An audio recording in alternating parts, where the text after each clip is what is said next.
Hello, guys. Welcome to the Tammy Wanda Show. So today we will be talking about something that is very timely for once. And very much in the news now. In vogue. I You'll know. notice the Starbucks cup. We are in the now, guys. The Starbucks cup is in honor of today's episode since we will be talking about Taylor Swift's Red re-release. Awesome. And she has her own signature drink, which this is not because I'm a baby and it's a chai tea latte because that's what I always get. But it's in the beautiful red cup, the festive Christmas cup. Oh yeah, talk about ironic and a good stuffing or stocking stuffer. There we go. Stocking stuffer. Stocking stuffer. You know, like we had to have a little bit of a hiatus, guys, and Thanksgiving. And of course, you know, Taylor Swift had her little hiatus, which we did. We were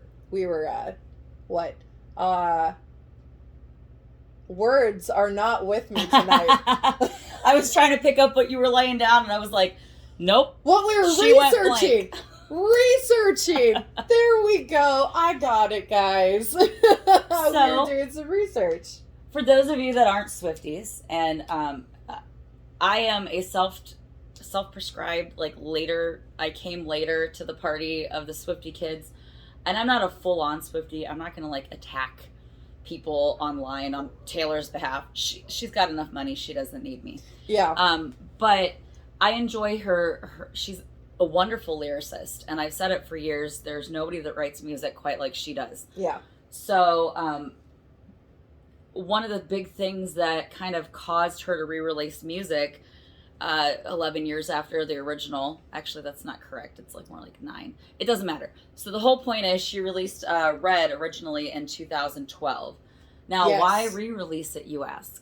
Well, there's this question. This little asshole named Scooter Braun, and I can say that because this is the one way that I am totally a Swiftie is that he bought her catalog from when she was with Big Machine Records. And she claims they never gave her the correct opportunity to buy her own music back from the record label. They sold it to the one person that she begged them not to, because he's real closely affiliated with Justin Bieber, and her and Selena Gomez are BFFs, so that's the thing. Yeah. Your girl's shady ex-boyfriend's BFF stole your catalog is kind of the deal here.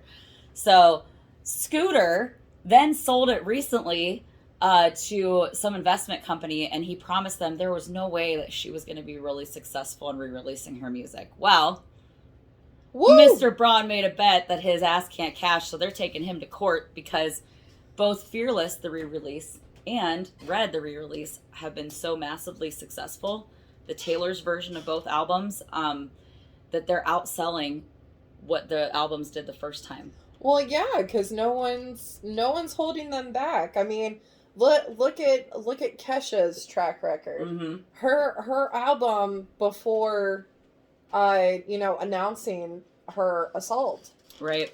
And they made fun of her. Right. Now she's like a god, and just an advocate for people who are dealing with sexual assault and rape and things that are awful that should never have happened. And those albums are doing a hell of a lot better than her past albums. All her poppy, we were talking about auto-tuny stuff. I mean, they're catchy, but of course they're also making fun of her for the way that she was. Mm-hmm.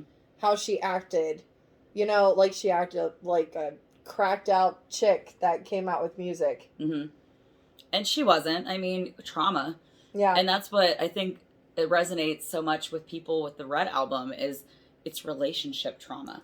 Yes, relationship trauma. And of course, we do have some experience with that. We actually did a couple of episodes with relationship trauma. Mm-hmm.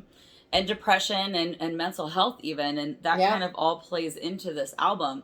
It's a 2-disc album this time, and which is kind of unheard of, where there's literally 12 to 13 tracks on the first one and 14 tracks on the second, so you're getting a holy cow shit ton of music. You are getting the entire diary from the vault, and gentlemen.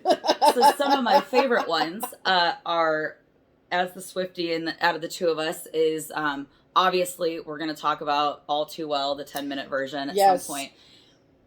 The cover that, well, I guess it's not a cover, but the cover that was done of her song Babe by Sugarland I've always really liked, but they did Taylor's version from the vault that she took to Sugarland that they ended up recording and featuring her on, which was pretty cool. Yeah. And I didn't know she wrote Better Man, which was recorded by Little Big Town. See, and I love Little Big Town. And they did it justice. It's a wonderfully sad and beautiful, heart-wrenching song. Oh, yeah. So that's what she does best, I think. Well, yeah, if you think about it, she is an outstanding writer because, I mean, she makes some really good stuff. I mean, I'm not a huge Swiftie fan, by no means. I'll listen to her stuff occasionally, but it's not something that is on my, like, go-to list. Right. Because right now I'm in a Broadway phase because I'm in a show. I'm in a show, guys. She's in a show. Back in theater, back in the game, guys. And singing during that show, if I remember correctly. And singing and singing and singing. Whoo-hoo. So anyone in the local area with Theater 815, that is who I'm with. We are doing the best Christmas pageant ever. I almost forgot the title of the show I'm in. It's a long title. That's a pretty complex thing. Title. Now, for a brief commercial, get your tickets before that's gone. All right, back to the show. Gotta see it. It's a must-see production. Ta-da! Had to throw that in there because I'm very excited. It's gonna be good. But you know, it's a passion. It's something that you like throw your whole heart into, and that's just how music is. When you're a songwriter, as somebody who writes, I mean, I do fiction. Yeah. And, you know, so that's a little different than lyric writing, but you have to tell a story in like 3.5 minutes. Yeah. And get people to feel the emotions behind the song. And doing 10 minutes? 10 minutes. Actually, I just found out yesterday that All Too Well, the 10-minute version, is the first 10-minute song to ever hit #1 on the Billboard charts. Holy cow. Where is my wine spritzer? So she's breaking records, Scooter. How do you like that, Scooter? I know, right? Scooter. That is, wait till she says a song about you. Oh my gosh, I hope that comes out. You know it's going to be. One. Unless they have like a gag order. Well, just wait till the gag order gets lifted. He doesn't own them anymore, so I don't think there is one. Oh, she's writing it up right now. You know that. Don't fuck with a Sagittarius. And that is brought up in All Too Well because both her and the rumored flame, Jake Gyllenhaal, that it's about.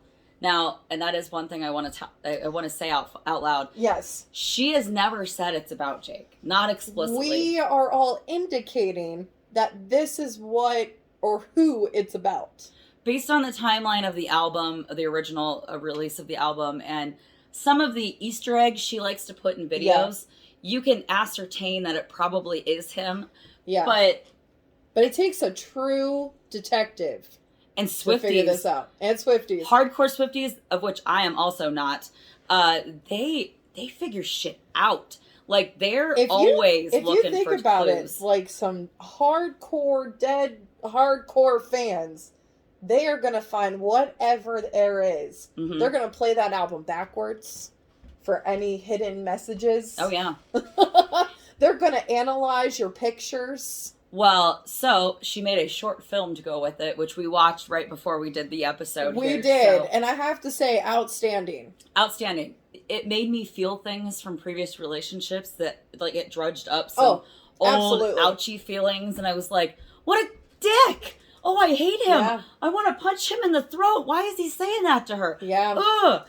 You know, and that comes back to our feeling that relationship trauma. Right. You know, you don't know it in the beginning, but until you have been in it, you tend to know certain signs to see. Mm-hmm. Especially when it comes down to like, am I crazy? Am I really thinking that maybe I maybe I was overthinking that. Maybe Right. he was right. Mm-hmm. And then it's like when they keep saying, you're just throwing things way out of proportion. And you go, wait, am I? Yeah. No, so I have a right to be mad. What the fuck? it's like that scenario that I learned in psychology. A man was caught cheating on his wife. His wife walked into the door. Both of them get out of the bed and start putting their clothes on while she's yelling and screaming at them. Mm-hmm. The woman leaves, and he goes, I don't know what you're talking about. There was no woman. You were making things up. That is gaslighting to the nth degree. Like, I can't even process.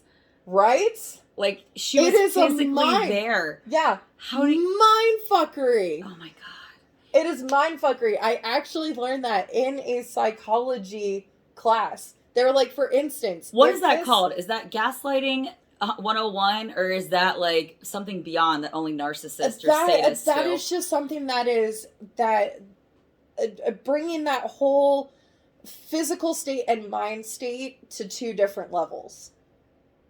Okay, so did they bring up in your class Shaggy's It Wasn't Me? Because that's like the scenario. That's totally the scenario. She caught me on the counter. It wasn't me. And you're like, how? Putting their clothes back on. It wasn't me. Oh my gosh. No, you were just imagining it. So, and really that was a debatable situation right there that all of us had to like jump in on, because really all of us were thinking like, is this, did this really happen? Was it something, how could you not be like upset about it? Or, you know, like, was this a physical form? Was this a mental form? Right. And really with that type of people who are able to manipulate, who have had time, and of course that is something that in this situation, Jake, so-called, air quote him, Jake, of the song, way older than her. So of course he's had time to master his moves, maneuver how he wants to behave in a relationship. Yeah. Because when you think about it, it's manipulation. It totally was. And you look at, it's not only of course he was good at baiting because he got her. Well, yeah, and the love bombing in that short film is what really like. So he gaslights her. Then he has a few narcissistic moments.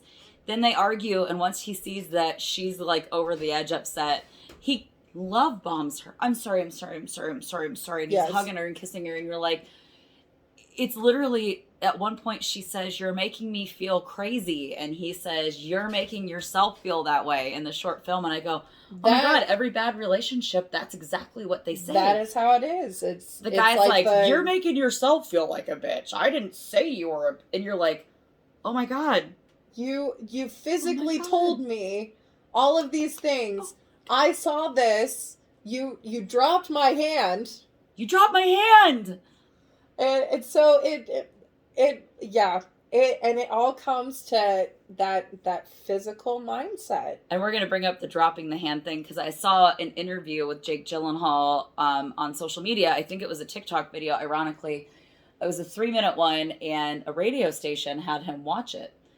And then they asked him about it, the short film. And at first he was like, oh, this is so sweet and romantic, because it is in the beginning.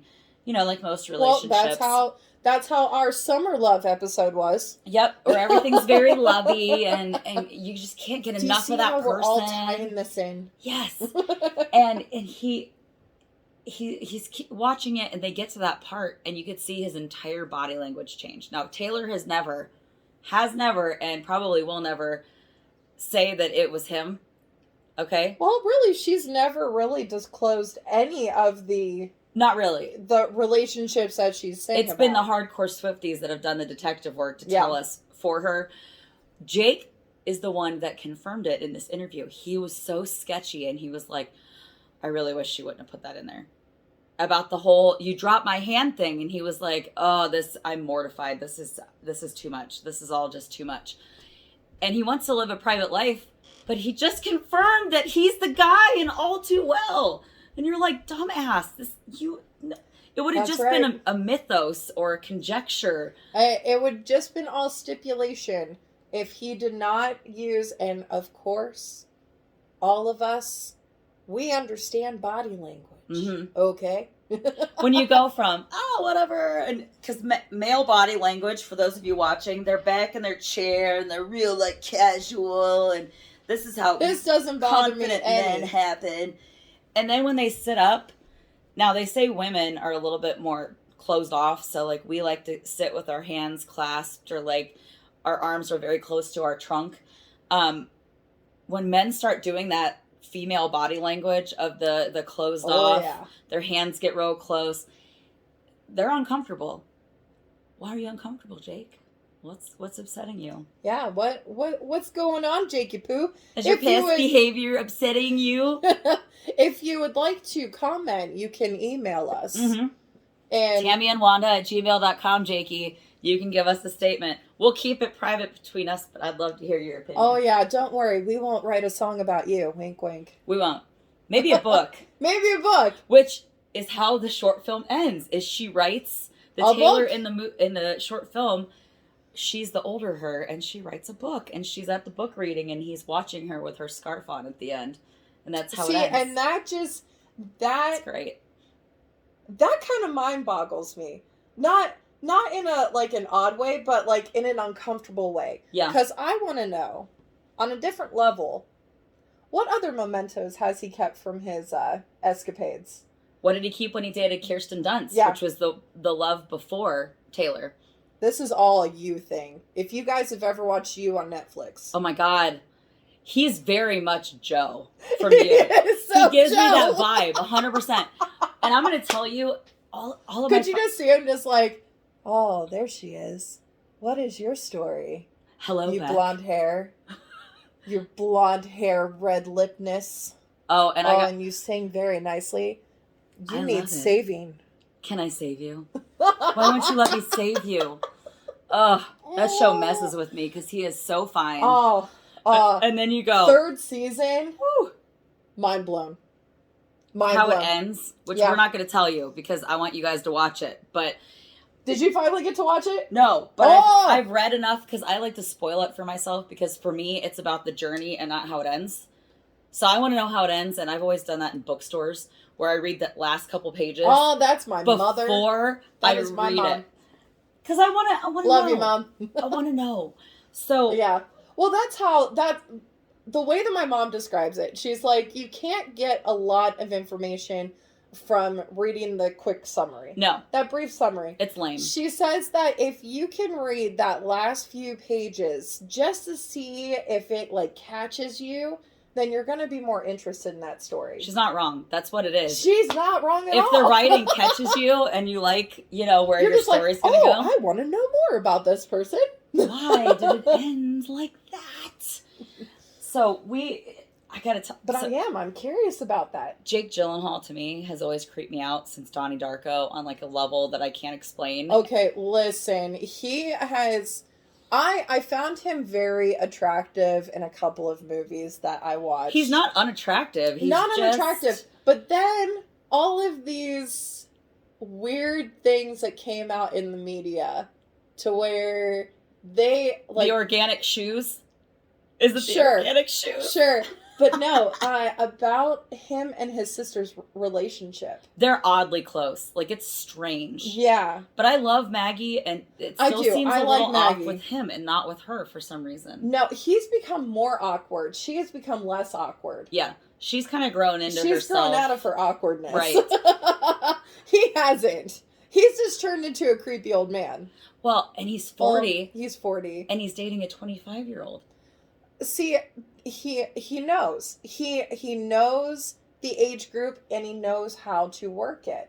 But he doesn't know how to date an adult woman like us. He doesn't because we're too intimidating. Well, because we've been around the block a few times, so we've seen Absolutely. men like him, and you get to him and you go, You can see right through pass. them. They come over, they're just like, "Hey, how you doing?" Nah. I'm all right. Nah. I could smell the red flags a mile away. Thank you. You're just emanating red. You are emanating all the red. Get out. Just leave. And I'm not talking about the Taylor Swift album. No. All the red flags. There's the red flags. Rainbow of red flags above if your you've head. ever watched Catfish, what's her name? The co-host of it now. I know who you mean, but I can't think of who it is either. I can't remember her name off the top of my head, but she has red flags that she carries with her everywhere. Oh my. And there's so many red flags whenever you watch All Too Well that you go, she was young and she didn't know. And maybe that's why him and Kirsten Dunst after 2 years didn't last, because she was like, nope. It was either that way or she was out of his age range. That could be it. I don't know. But for him to break up with her because she was too young for him, and then for her to say, I've never been good at telling jokes, but the punchline goes, I'll get older while your lovers stay my age. That is so messed up and so beautiful for her to say, because you go, oh, fuck. She's right. That literally is the lyrical fuck you. And she even says, fuck the patriarchy in the 10-minute version. And that's not even the part of the song where you're like, oh, shit, I got chills. That's not even it. Yeah. That's the funnest part to sing. But it's the every time you double cross my mind was one that got me, or you keep me like a secret and I kept you like an oath. And really, if you think about it, everyone has really put this song into perspective, because there are so many of us out there that would have loved to have done that. Yeah. 100%. And who would have lived been through able that relationship. To write a story like that, put it into song, and watch it fly. Now, my favorite part of this is, actually, it's not my favorite, but it is something that's always struck me as odd. I have, in the kid, a very large Marvel fan, okay? So we have to overanalyze every Marvel film, and as you guys may or may not know, Jake Gyllenhaal is Mysterio in Spider-Man Homecoming, okay? And that whole vibe, I think he was just playing himself. That shady, you can trust me, Peter, I'm a friend of yours, and then at the end, he's like, fuck you, I'm stealing Iron Man's glasses, and you're like, oh my God. Oh my...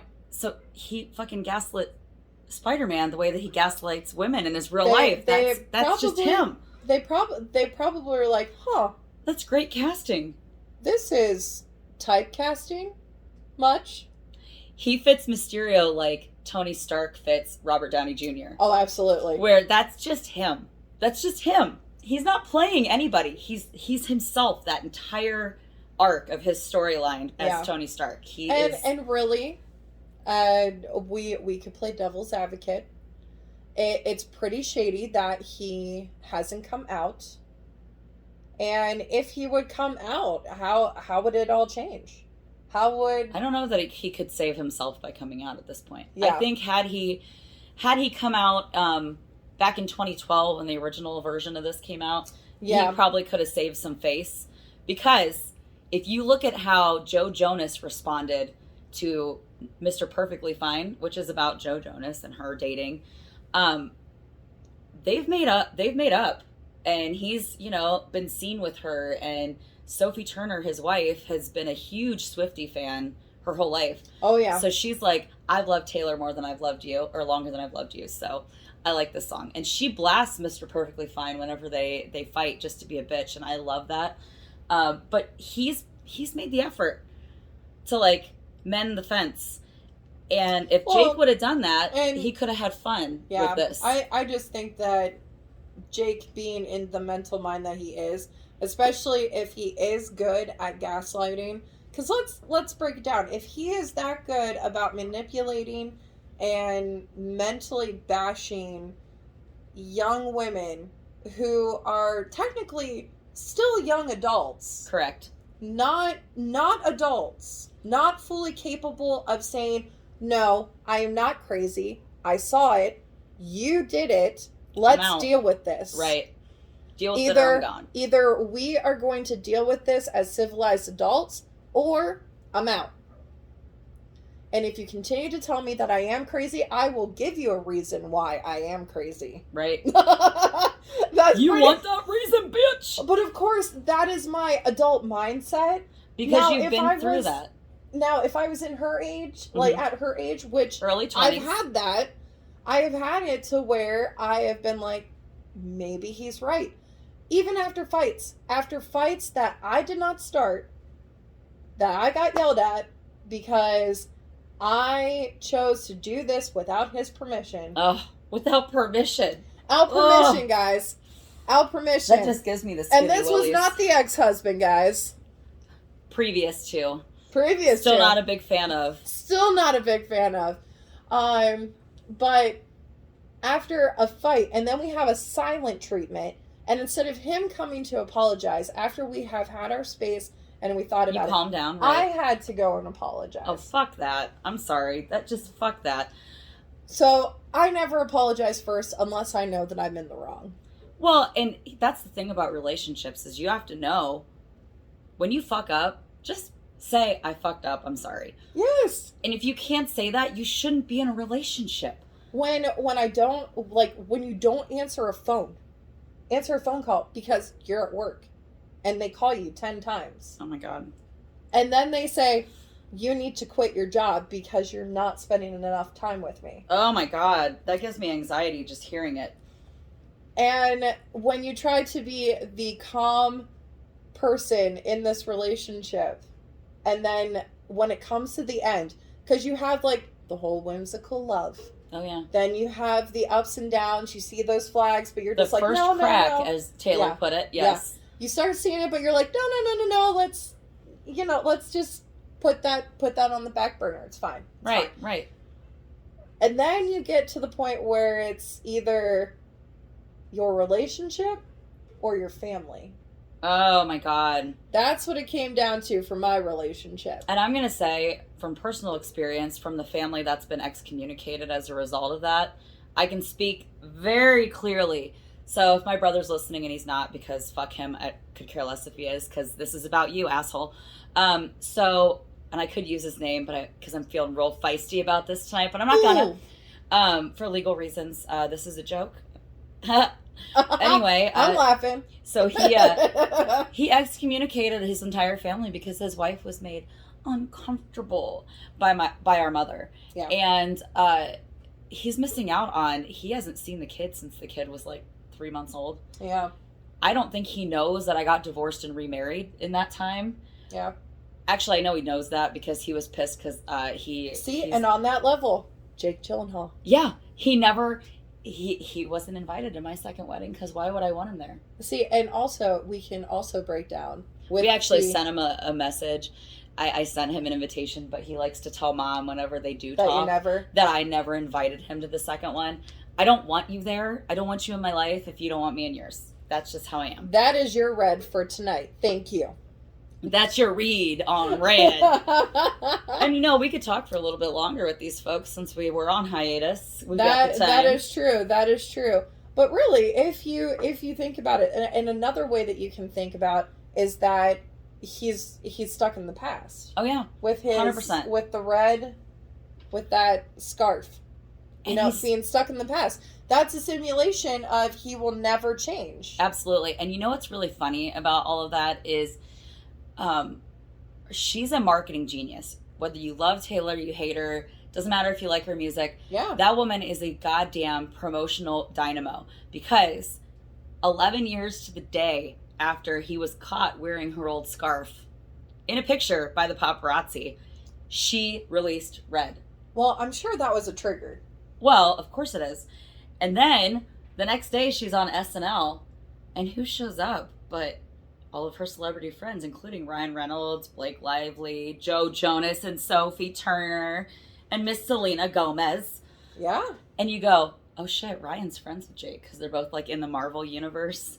I wonder how that conversation goes after he like so publicly is there for his wife's best friend. And we know Ryan loves Taylor also because he was in her You Better Calm Down video. Better Calm Down. From the Lover album.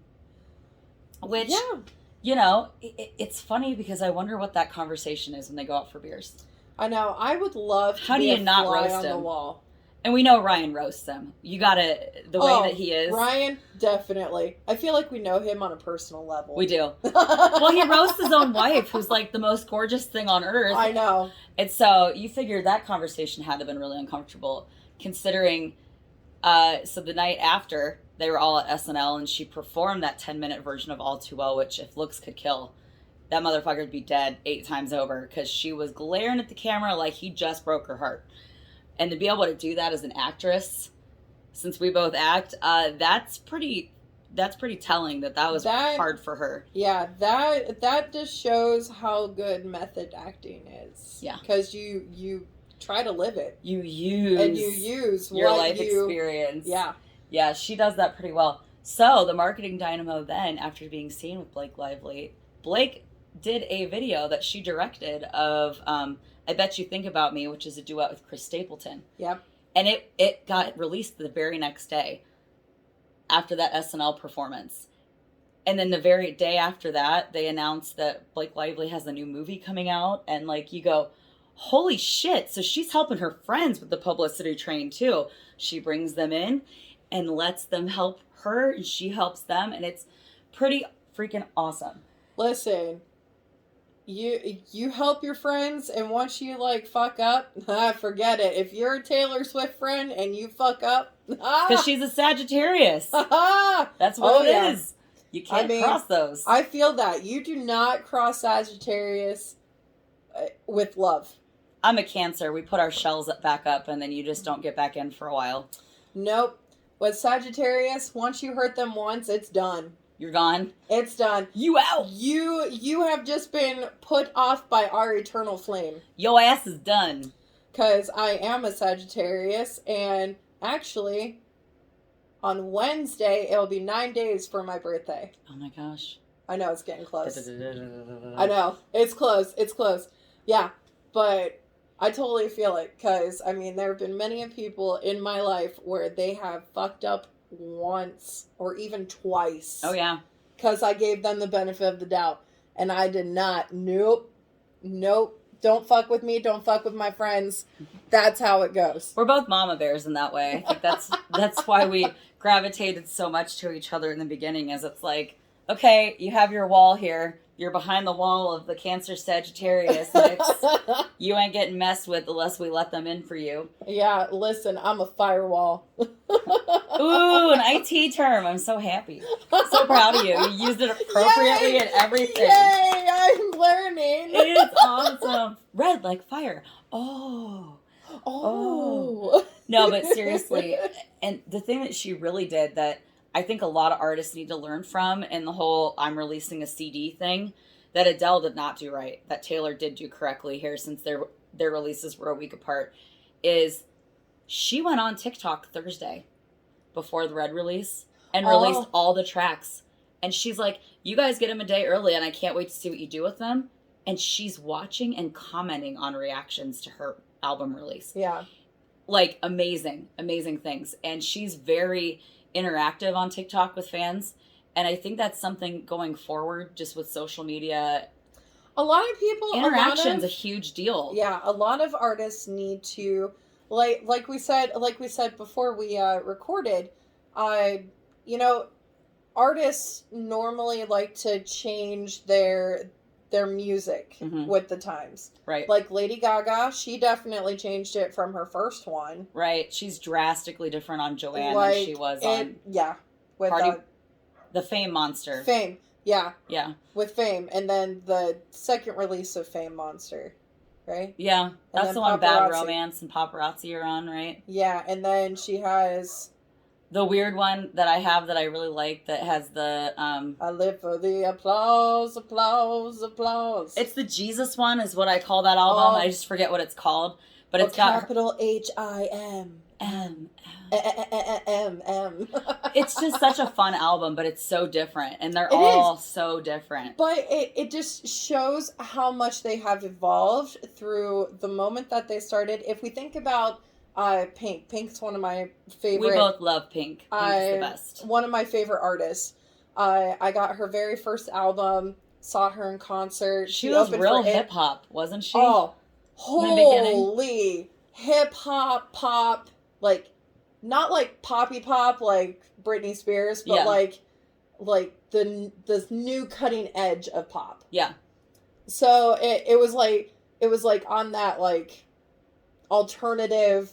You either liked her or you didn't based on Yeah. that in the beginning. Yeah, and really like she caught my eye. I loved it, and I am still a Pink fan now.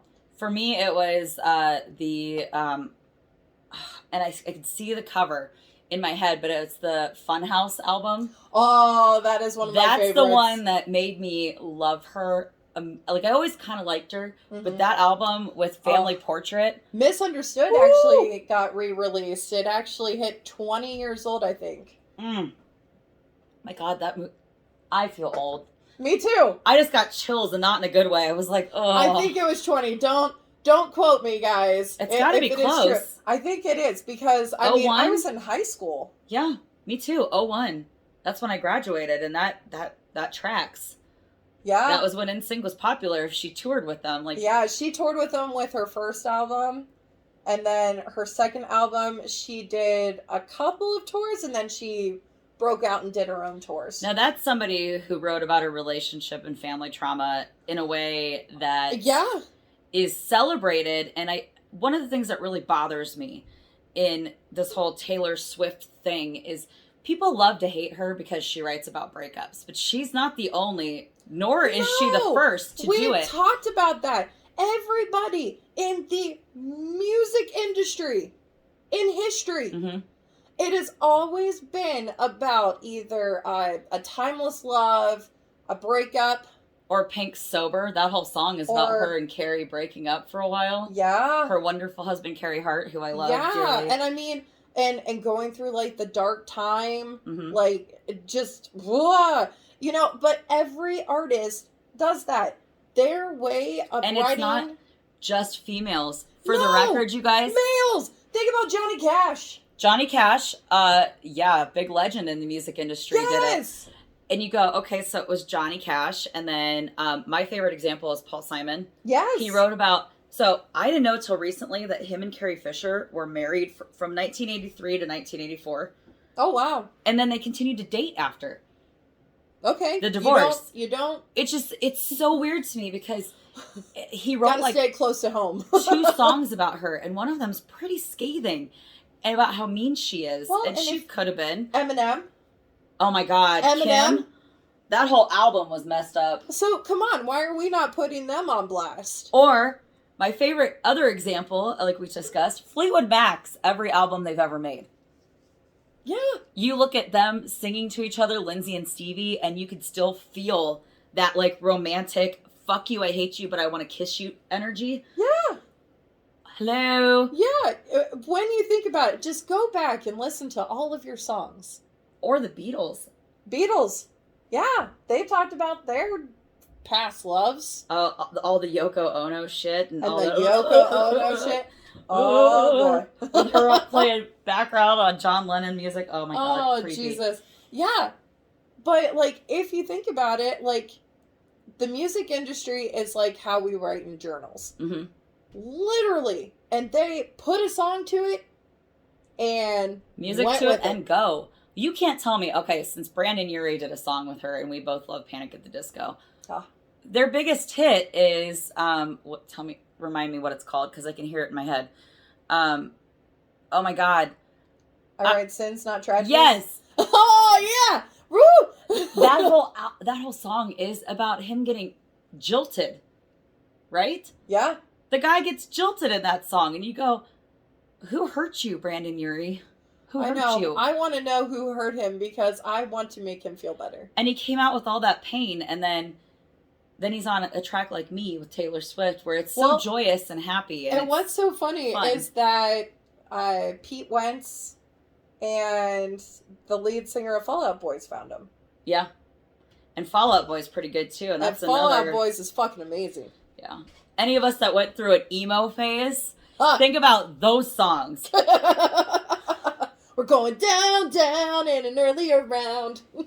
You didn't know you were coming to karaoke tonight, did you? Sugar, we're going down swinging. What is that even about? Is that physical violence towards each other? I mean, you can read into anything. Like, literally, if we would read you lyrics, like, just talk-wise. Yeah. If you do it talk-wise, people are like, oh my God, they're hurting. That's messed up. That is hurting. Who hurt you? Who hurt you? Who hurt you? And you read about all that and you go, why are they crucifying this poor girl who's just successful because she's a good songwriter? We all put our relationships into what we write. We all do. All of us put our relationships on blast and we don't even realize it. Whether it's a journal or you're roasting your brother on your podcast, whatever, it just comes out.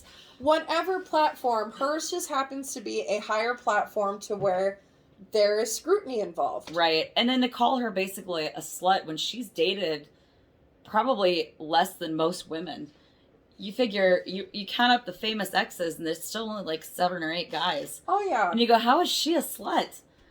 How do you know she's fucking all of them? Like, you don't know. We're not in that relationship. You don't know. You're not in that bedroom with them. And you're not between the sheets. Let's say it's 10, okay? And let's say she slept with all 10 famous exes, which we know she probably didn't with Joe Jonas because they were like, what, 16 when they dated?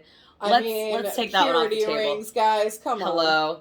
Which, by the way, the Jonas Brothers have a roast on Netflix, and I've seen clips of it, and I have to watch it because Sophie talks about the purity rings and how he had his finger, like Cinderella, trying to try on that purity ring in a gross fashion to women and models and actresses. And she makes a joke about most of them being on contract with Disney.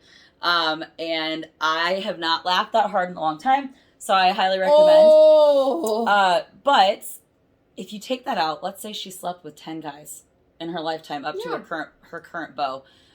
What is the average number of partners for a female? Yeah, listen. At her age, she's what, 32-ish? Yeah. By that point, your number for most women is between conservatively 15 to 30 people, okay? I'm Wanda's still counting, so I'm just trying to fill up the time till we get that. I'm just teasing.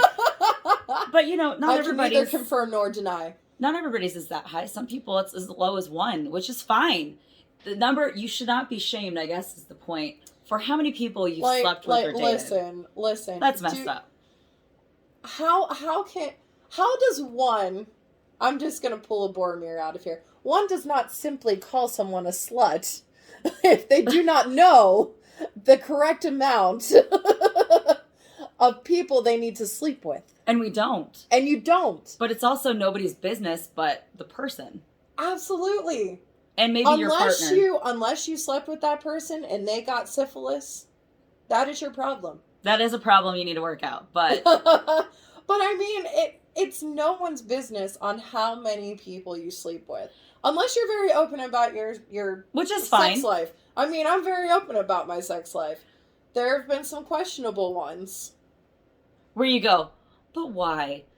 Was I that lonely? Did it really satisfy my needs? Is that really what I needed at the time? Maybe at the time. At the time, I needed it. Yeah. And you go, okay, another famous example of somebody that fucked up and then didn't apologize fast enough. Justin Timberlake. Oh, I gotta tell you, as much as diehard Swifties love Taylor, that's how much I love Britney. We're gonna put that out there, and we're so glad that was a weird day for me. As some of you who know me very well know, I quit my full-time gig for another full-time gig. Yep. On the same day Red was released, and it was the same day that Britney got out of her conservatorship. So it was like a wild day for me. It was emotionally weird day. It was bizarre. However, half the reason she was in that conservatorship was because of the media storm around her relationship with Justin Timberlake and their consequent breakup, which, Cry Me a River, another male version of a song about a jilted lover. Yeah. Hello. And guess who got put on blast for that one? Was it Justin? No. She's such a slut. She's such a skank. I can't believe she cheated on Justin Timberlake. He never came out and defended her. He never came out. Yep. And he used a lookalike in the fucking video that looked just like her. You can't tell me that he is not a vindictive asshole. Then he Yeah. cheats on Jessica Biel with some chick from some movie because he thinks he's hot shit, but he won't let Instinct go on a reunion tour. I have a lot of opinions about this. But he did It's come a out. long one. He did come out and apologize when all those documentaries last year were coming out about her being stuck in the conservatorship, about his role in, you know, her downfall and I everything. did watch one of them. It was But he needed very to fascinating. apologize in like 2005, not Yeah. now. I mean, it just because it didn't mean something then to you Mm-hmm. doesn't mean that it means something to you now. And see, it helped his you know, because he had just gotten in trouble for cheating on his wife and all that stuff. So it kind of helped his image to apologize to her publicly, Too which little, is too why late. he did it. It was self-preservation because he Yeah. fucked up again. It was all for him, not for. But that's why Yeah. Jake apologizing to Taylor now would be empty. Yeah, it would just. He be needed an to open- apologize in 2012 when Red came out, or 2011, or whatever, for his fuckery, as we call Well, it. even him saying in a statement, like, I thought she was over this. Yeah, Like, she's not over it. That is where you're blaming the other person for still having feelings Mhm. about something that is triggering. Well, You can't do that. Yeah, and hubby and I had a conversation similar to this one in the car. I don't remember where we were going or where we were coming home from, but just the two of us in the car, and I said, you know, it's really weird to me that some people can just let the pain go and it's just gone and then they're not affected, and other people, and most of us are in the second section, is even though you're over the person and the relationship and the everything, there are still moments where you feel raw and hurt and triggered and all of those words that, you know, bring our mental health to the forefront again. And you go, oh my God, that shouldn't bother me. I'm over this person. Why am I feeling like this? And there have been times, and I mean, there was like my first love, and there'll be times that he'll cross. We haven't been in a relationship for a long time. We're not doing math tonight, guys. Math is not my friend. Math is I was hard. like, 10 years? Nope, that's not right. We'll say 10 years ago. That's fine. 15? Probably 15. Maybe 20 years ago. Maybe. Who knows? Maybe. But, I mean, there have been times where he will cross my mind, but I mean, I gave my whole self to him. Yeah. And when you think about it, you don't lose that. And that was actually something that we did talk about. Mm-hmm. Where we're like, okay, we're about ready to make the next step. And this is going to be a huge step for us to where we're never going to leave each other's minds. And that first love, and I know that my best friend Katie has told me for a long time that you have 3 loves in your life. You've got your first love, you've got, I forget what the second one's called, and then the third one's your true love. Well, technically, and there's 3 great loves. See, my first love, and I think that's why I have a lot of problems in my life. Of course, my first love was my dad. Mm-hmm. And that's true for a lot of women. That, you know, I was daddy's little girl, and then Mhm. he ends up leaving. Which, again, that happens to a lot more people than it should. And when you think about it, statistically, every female who's had a disrupt in their family life Mm-hmm. always have some type of daddy or mommy issues. Yep. Clearly, I have daddy issues. But I didn't realize that at the... I started to realize it at the end of that abusive relationship. Oh, yeah. That I was dating my father. Oh, God. In a weird way. Yeah, and because not the way you want. He was emotionally... He wasn't physical, but he was emotionally and gaslighting.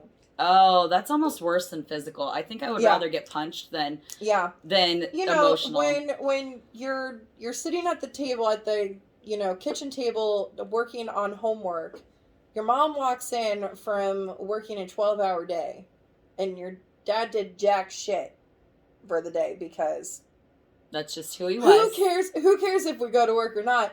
But then complains that there's no dinner on the table when she just walked in the door from work. Oh, that makes my blood's fucking boiling right now. Just hearing it. Just think if my mom wrote a song. Oh my God. That would be scathing and I would love it. I would buy that album 100%. But But when you think about it, it's like we don't put any of like the lower levels on blast. Mm-hmm. Like, yeah, we may like say, "Oh, I totally support you on social media," but it doesn't go any further than that. Mm-hmm. But when it's someone on a different platform, on a higher platform, they get all the blast. Right. And you go, why? Because like Why? we all think, what could have happened between me and my first love? And it, even if you're in a happy marriage, which I am now, every once in a while you go, whatever happened to that person? And what are they doing right now? And what would that have been like if we would have stayed together? Well, you know what I mean? I'm kind of doing somewhat better than my my first love. Mine's doing good, and we're actually still friends, which is cool. But like, he's actually been to both of my weddings, which is weird. But like, that's how we're buds, and I wish him all the best in the whole world. Yeah, just but like recently I talked to mine. You just it's weird, but you go, all right, but you never get rid of some of those weird relationship issues through time. You just kind of think, well, there was this one guy this one time that did this one thing, and now every time hubby says, boo or whatever, you go, oh, I didn't like that. Can you not yell in that tone of voice? Please don't use that. Yeah. People that know who hubby is, he does not yell at all. He doesn't. It's funny that I use that example, but the one time he did yell, I think I almost had a stroke. Like, the kid was being particularly irritating one day during math homework, and that's what they argue about the most. And he's like, well, you keep yelling at me. And he goes, I'm not yelling, I'm raising my voice. And then he actually yelled, and I almost cried, and I was just in the room. It wasn't even about me. So that was him just giving a scenario. Yes. So, it's kind of funny because, every relationship prior to him, there's always been yelling and toxicity and screaming and getting so psycho angry where I would lose myself for a minute. I don't know if you've been that mad, and I'm sure you have. I have been. Where you go, ah! And then they go, why are you such a psycho bitch? And you're like, oh my God, you pushed me to this level, and then you want to gaslight me into believing that I'm the asshole here? And that's what triggered me, I think, with the All Too Well film, is they're yelling, and she's like, You're making yourself feel like that. I'm making myself feel like a psycho? Are you fucking kidding me? Feelings are valid. Feelings are valid. It's like you forced like you fight and fight and fight and fight and fight, and then somebody jumps off a bridge. Well, you're the one who put yourself there. I didn't put you there. Right. But you were the catalyst for this situation. And some men never get that. You were the one to jumpstart. Yeah. And they some never people don't get it until it's too late. And what's wonderful is I think a lot of people on my list of people I have dated have grown a lot since the mistakes that happened with our relationships. I'm not sure if mine have. But I don't think that happens with a lot of them. I think a lot of men, and this isn't really a men bashing episode, I promise. It's just one of those things where you go, it just unfortunately change. Like, I'm not asking every guy to change, but you go, why can't you see what you're doing and then not do that next time? Yeah, and I'm not saying that it's meant, but in media, it's mostly men who get blasted for being abusers. Yeah. And I'm saying that women are we're all not daisies and unicorns. I was gonna say, we're not all innocent of we're not our part in things. Fragiles. Yes. I mean, there's a lot of women out there who will emotionally scar men. Yeah. And it'll be hard. I mean, I've talked to many of guy friends who are like, it's really hard for me to trust women. Well, that first love I was talking about doesn't date anymore. will never get married again because of him being so severely scarred by an ex-relationship. And you go, you know, what did they do to you? And you talk, and they have a similar experience to us. Yeah. And you go, holy shit. It's not just on one side. And yeah. I've literally heard ex-friends, women who have like emotionally bashed and even physically bashed their significant other. And I can't imagine. And that kind of like hurt me. Like, I'm just like, are you kidding me? It's always the sweet, vulnerable ones, whether it's a man or a woman, that seem to get the most abuse. Yeah. I don't know why that is. And they're the ones that are, well, I mean, I used to be sweet and innocent like that. Right. I don't remember it. I also don't miss it. I feel it's a fog. Yeah. It's a fog in my mind. But it's like, now I don't want to take shit anymore. I think that's personal growth. And I think that's where Taylor is. Yeah. She is at the point where she is tired of men taking over her life. Whether it's Scooter Braun or Jake Gyllenhaal or whoever. Whether you are in a professional relationship or in a personal relationship, it all comes down to that. How you get treated and what you're willing to take. Yeah. In every relationship, whether it's a friendship or whatever, it's... And I'm sure that seeing the scarf was the straw that broke the camel's back. Yeah. To where she's like, that's it. That's it. I'm telling the story all over again. It's going to come back in. Mm-hmm. And you know, I think the one problem for people that are toxic, that do hurt people in relationships, I think they lack the ability to self-reflect.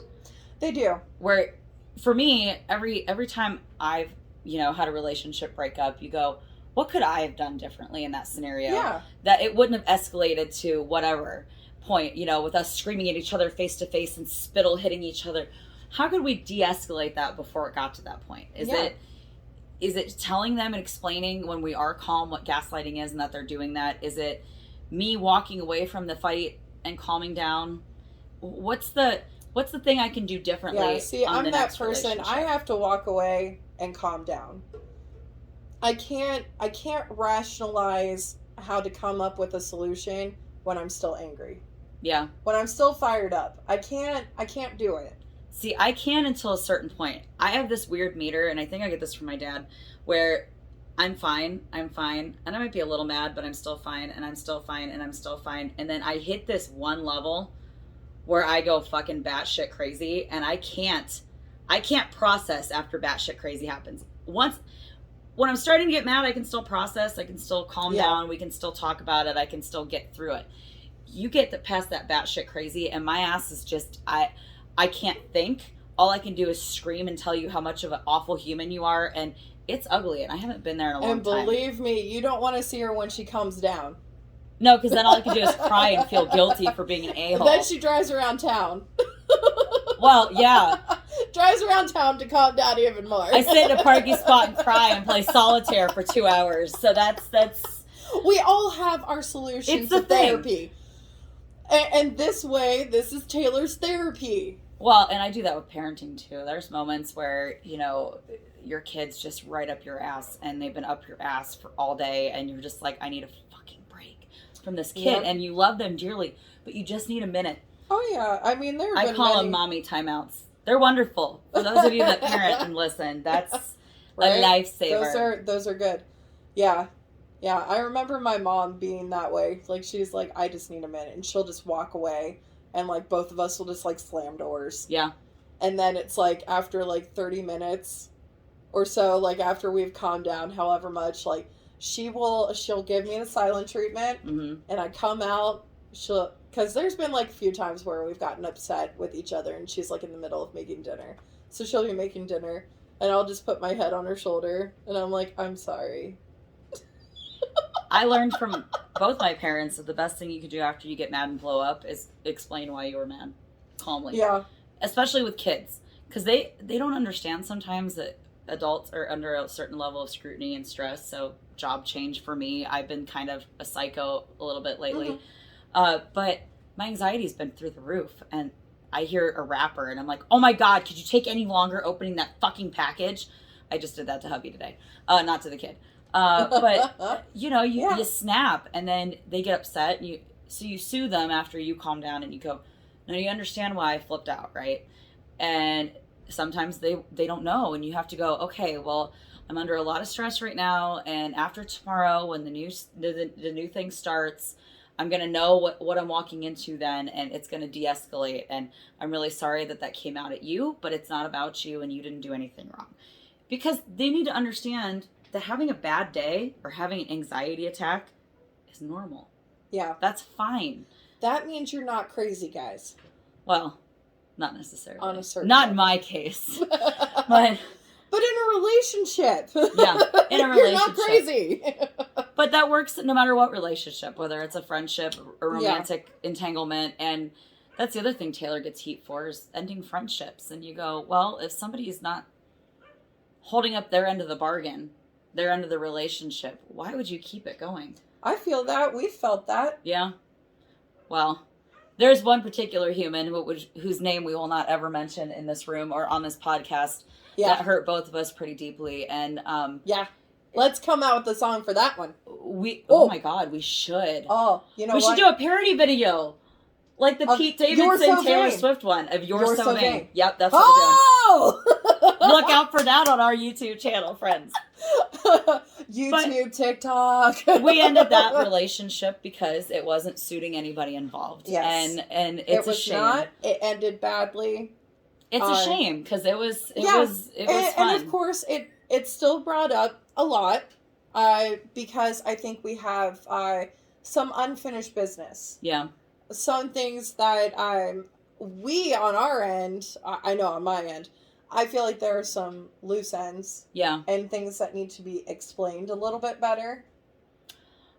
For me, I would just like the opportunity to say what I never got to say. And a lot of it is a lot of painful stuff. Like, you know, you fucked up too.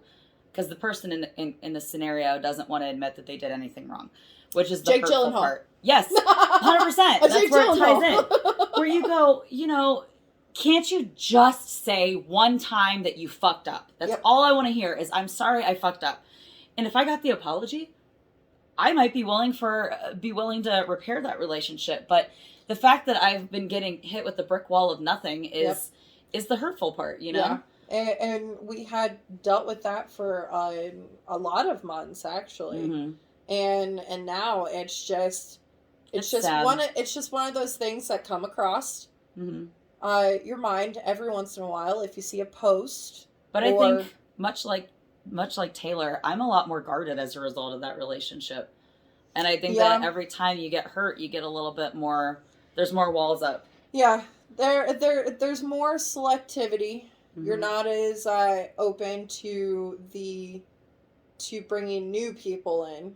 You only want that core group of people you know you can trust and be comfortable around, because new people hurt. Because you know that people say things in anger. Mm-hmm.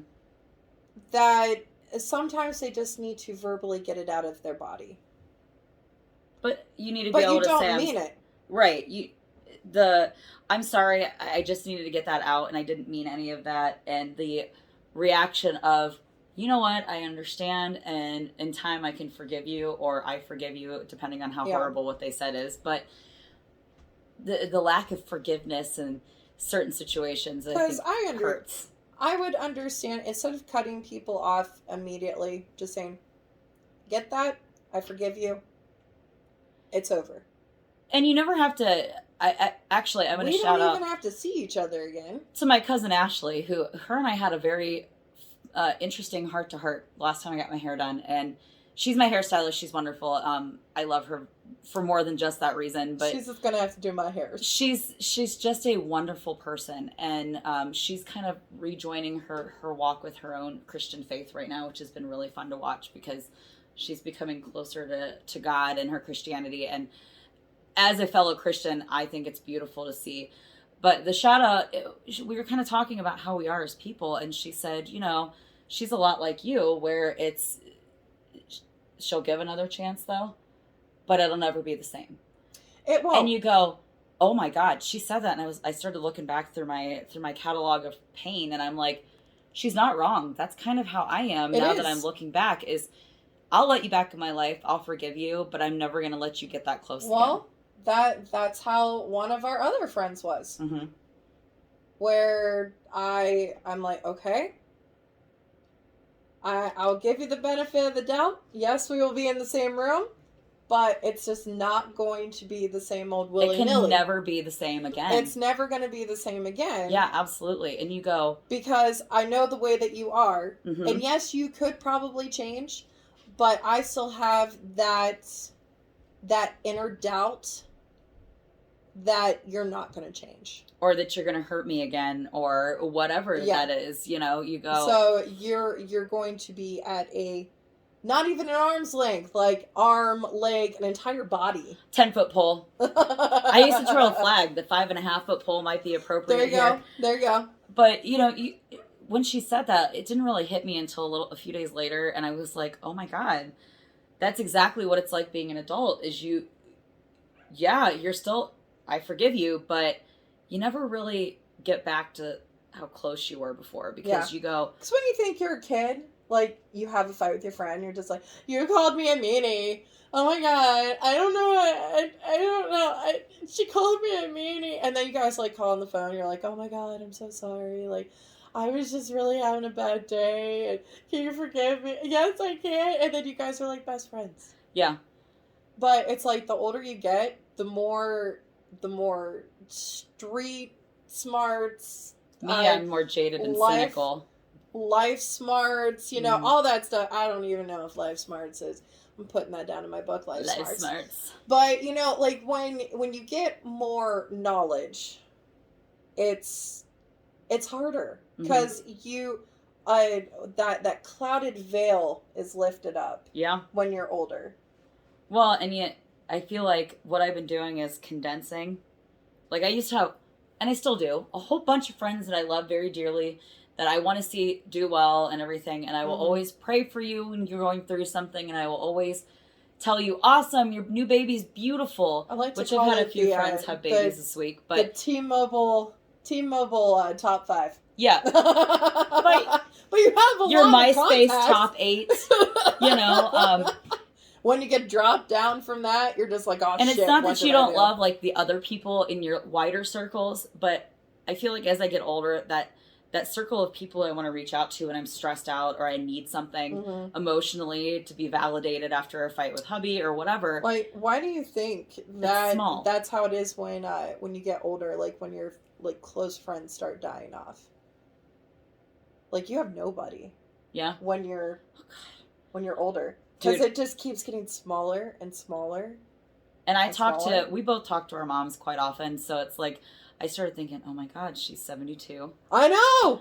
And then my dad's is 6 years younger than her, and I was like, oh my God, and husband is 23 years older than I am, and I'm going, everybody I talk to every single day, with the exception of some of my core close friends, are gonna die soon, and I'm gonna have to deal with that fallout. Ugh! No thanks. I know. No, thank you. It sucks getting older.